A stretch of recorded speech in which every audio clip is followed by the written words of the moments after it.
one of the biggest stories, but no one seems to be talking about the Fed's monetary policy affecting inflation. Everyone's talking about inflation lately. They've printed $7 trillion over the last 2 years. No one seems to care. Well, printing money isn't like inherently bad. I mean, it's a necessary thing for the government to do in terms of keeping a healthy economy at times.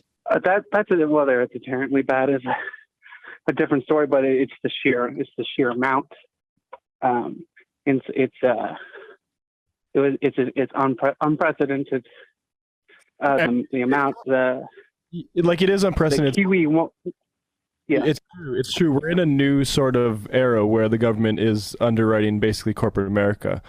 It's a problem, not because of the money is being created, but that it's also not being taxed back from the extremely large concentrations of wealth, in my opinion. That's the thing that I would emphasize is we need to start taxing both corporations and the wealthy extremely heavily, and have this more equitable. And I think certain types of inflation are, in any kind of transition from that, probably going to happen, and you just got to use the government to make sure that people's necessities are met as we're doing it, I think.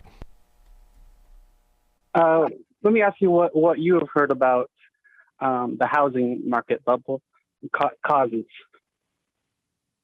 Well, how about you give your thesis?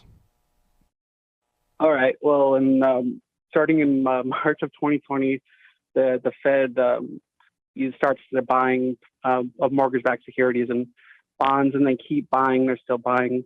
So it's $7 trillion that's over that time that just needs to be invested elsewhere. Immediately, this stock market, but as investors think that inflation is coming, then they can invest in things that are safe from inflation, such as housing and commodities, which, as those prices increase, becomes a self-fulfilling prophecy. Yeah, I mean, we're seeing. I think there is a problem in that, I think the government spending was necessary, frankly, during, for instance, the financial crisis. But we have a problem where we rely on, like you said, investors, which is, frankly, not the wisest class of people in human history, in my opinion. And we rely on them and their speculation to deal with all this money that we've created out there. And I think it's a problem with relying on speculative capitalism to address all of society's needs.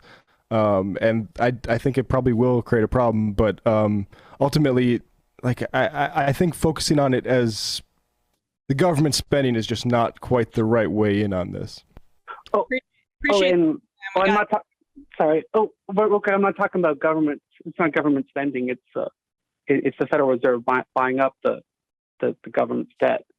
Right, and then that, I think, everything from the buying up of housing to cryptocurrency bubbles, it's all related, right? It's too much of this cash out there. Exactly. And I think that is going to be a problem that you can only deal with, saying by taxing those gains. And I would like to get to a society where we're talking about insider trading. I think it's fucking gross that passive income is such an important part of people making a living. It's fucking disgusting to me, and maybe that's because I haven't been a person that benefited from that, and people that have to work till into their 60s. But I think it's fucking gross, and it's no way, in my opinion, to structure society. Thanks for the call. All right, thanks for taking my call.